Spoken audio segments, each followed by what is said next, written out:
চাহিদা মতো কি তোমাকে তেল দিচ্ছে? না, আমার চাহিদা মতো তেল পাচ্ছি না। এখানে মোটামুটি ৩০০ টাকার উপরে তেল দেওয়া হচ্ছে না। স্বাভাবিকভাবে ৩০০ টাকার তেল দিচ্ছে, কিন্তু আমার হয়তো বা ফুল ট্যাঙ্কি দরকার, আমি দূরে কোথাও যাব, এটা আমি পারতেছি না। বর্তমানে শুধু ৩০০ টাকার মতো তেল দিচ্ছে আমাদেরকে। এতে তোমার কোনো সমস্যা? হ্যাঁ, সমস্যা তো স্বাভাবিক, কারণ আমার বাড়ি একটু দূরে। আমার হয়তো বা ৩০০ টাকাতে কভার হয় না, হয়তো অনেক কাজ থাকে, ৩০০ টাকাতে কভার হয় না অনেক সময়, তখন আবার ওই কষ্ট ভোগান্তি। একবারে যদি আমি নিতে পারতাম তাহলে আমার একটু সহযোগিতা হতো, সুবিধা হতো। এটা হলো কি আবার বৃহস্পতিবার দিনে আপনার প্রতিটা দিনই আর কি আমরা বৃহস্পতিবার যে ইয়েগুলো করি আমরা বাগাবাড়িতে যে তেলটা উঠাই সেটা আমাদের কমের পক্ষে 4 গাড়ি তেল লাগে।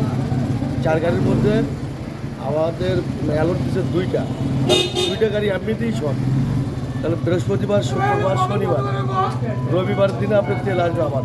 তাহলে আমাদের এই যে 4 দিনের গ্যাপে আমরা খুব মোটরসাইকেলগুলোতে আমরা 300 করে টাকার তেল দিচ্ছি যাতে রবিবার পর্যন্ত আসে। আর তাতে অনেকেই বিভ্রান্তি সৃষ্টি করতেছে, বেশি করে তাদের চাহিদা বৃদ্ধি তারা বলতেছে। আর বিশেষ করে ডিজেল আমাদের পক্ষে 3 গাড়ির মধ্যে আমরা 1 গাড়ি পাইছি।